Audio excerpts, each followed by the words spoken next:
Hello বন্ধুরা, good morning. তোমরা সবাই কেমন আছো? আমরা তো ভালোই আছি। আর এখন সকাল 9টার মতন বাজে। আমি রান্নাঘরে চলে এসেছি। সকালে ব্রেকফাস্ট বলতে সব খেয়ে নিয়েছি। এখন রান্নার প্রস্তুতি। আর আজকে আসবে মা, মানে আমাদের এখানে মা আসবে। দিদি বাড়িতে আসে, দিদি বাড়ি থেকে কালকে আসারই কথা ছিল, কিন্তু বৃষ্টির জন্য আটকে গেছিলো, তাই আজকে আসবে। চলো আমি কী রান্না করবো চলো তোমাদের দেখাই। সকাল সকাল বড় মাছ নিয়ে চলে এসেছি। এই যে মাছ ধুয়ে পরিষ্কার করে দিয়েছি, লবণ দিয়ে মাখিয়ে দিয়েছি। আজকে মাছ করব, দেখো পটল আলু দিয়ে মাছ করব। আলুটা একটু বেশি পরিমাণে কেটেছিলাম, কারণ মা আসছে রাতের বেলা, দিনের বেলা হয়ে যাবে। চলো বাবু, রাখো রাখো রাখো শোনো, রাখো রাখো। চলো, আর এদিকে আমার বাবুটা চলে এসছে।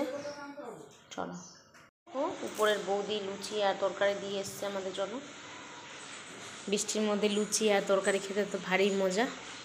চলো খেয়ে নিই, পরে আসছি।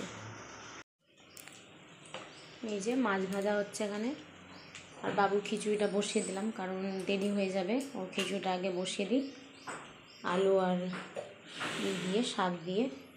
আর এদিকে দেখো বন্ধুরা, বউ টমেটো নিয়ে এসো সামনে বাজারে, মানে হাট থেকে, সামনে হাটে। টমেটোগুলো পচে আছে, ফ্রিজে থেকেও পচে আছে, তাই জন্য ভাবছি এই কয়েকটা টমেটো চাটনি করে দিব। চলো, এইসবই রান্না। এই যে দই চিড়া নিয়ে বসলাম, সকালে ব্রেকফাস্ট। ওদিকে বর খাচ্ছে, এটা আমি খাবো। চলো খেয়ে নিই।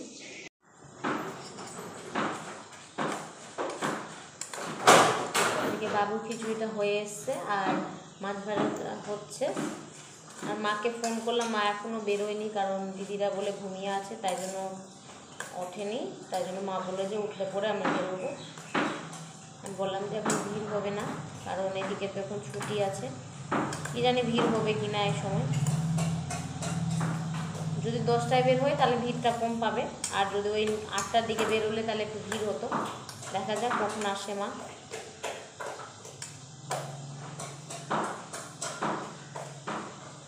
বাবু খাবে, তুমি খাবে?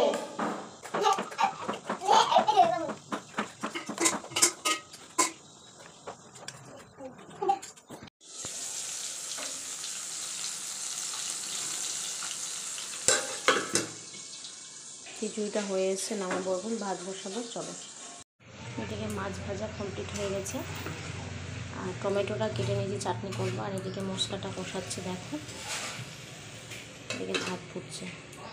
আর বন্ধুরা, বাসন তো সমস্ত কিছু মাজা কমপ্লিট হয়ে গেছে, মানে মেজে নিলাম ভালো করে।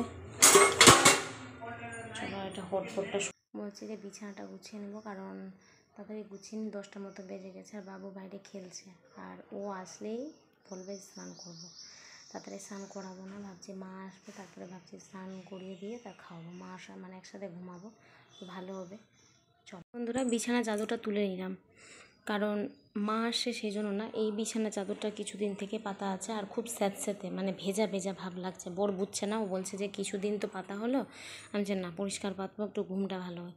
ওটাতে প্রচুর কেন না একটু দাগ দাগ হয়ে যায়, আর খুবই মানে মানে কেমনই চাদরটা হয়ে গেছে, দেখছো নতুনই চাদর কেমনই হয়েছে। তো আজকে ধুয়ে দেবো ভাবছি। চলো, বালিশে কাপড়গুলো লাগাবো, বালিশগুলো ওখানে রেখেছি। চলো, আর ঘর দুয়ার একটু ভালো করে এই কাপড়টা দিয়ে মুছে দিলাম, ধুলো পড়ে গেছিলো।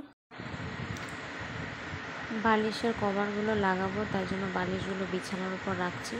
আর ভাবছিলাম যে বালিশগুলো একটু রোদ্রে দিলে ভালো হতো, কারণ এত মানে বৃষ্টি হয়েছে আর ভেজা ভেজা লাগছে। ভেজা তো না, কীভাবে আঠালো টাইপের লাগছে।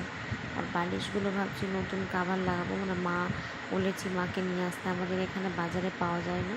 এই বালিশটা দেখো কত জঘন্য হয়েছে, মানে বর বাড়ি থেকে কি কিনে নিয়ে এসছে, এটা আগেই যখন ও নতুন জব পেয়েছিল তখনই। তাই ভাবছি যে এগুলো কভারগুলো ভালো নতুন লাগিয়ে, ভালো কাভার লাগিয়ে একটু ভালো লাগবে দেখতে, নতুন হয়ে যাবে। তাই জন্য এগুলো মানে ভাবছি যে মা আসলে পরে মাকে বলবো ভালো করে তুলো দিয়ে এই করে তুলোগুলো ছাড়িয়ে রোদ লাগিয়ে দিতে। এদিকে চাদরগুলো নিয়ে এলাম, বালতিতে ঢুকিয়ে দিলাম সব, কারণ বর আসলে ভিজিয়ে দিব আর ও কেচে দিবে। এদিকে সম্পূর্ণ এই করে কাজ করে দেখো মা চলেও এসছে। এদিকে বাবু এদিকে স্নান করছে, আর বর গেছে মাকে আনতে, মানে আমি বলেছিলাম যে দুটো ব্যাগ আছে নিয়ে এসো, ও দেখতেই পায়নি মাকে, ও বসে আছে দোকানে, কিন্তু মা এসে বাড়িতে হাজির।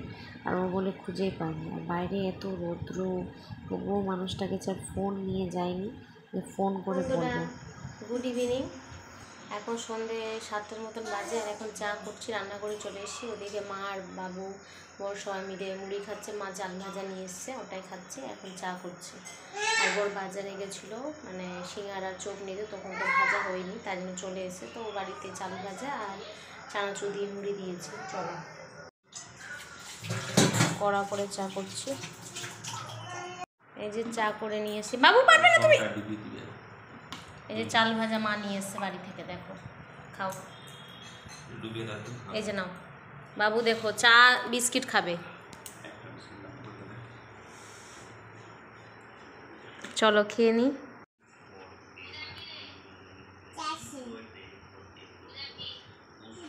কি পূজা মণ্ডল বলো? ভাতে আলু দিয়েছি, মাকে বললাম যে কী খাবে, তো মা বললো ভাতই করে নাও ভালো হবে, তো ভাতই করলাম। আর ভাতে একটাই আলু দিয়েছি, 4টা মানে করেছি। আলু সানা করবো, বাবুকে তো খাওয়াতে হবে আলু সানা।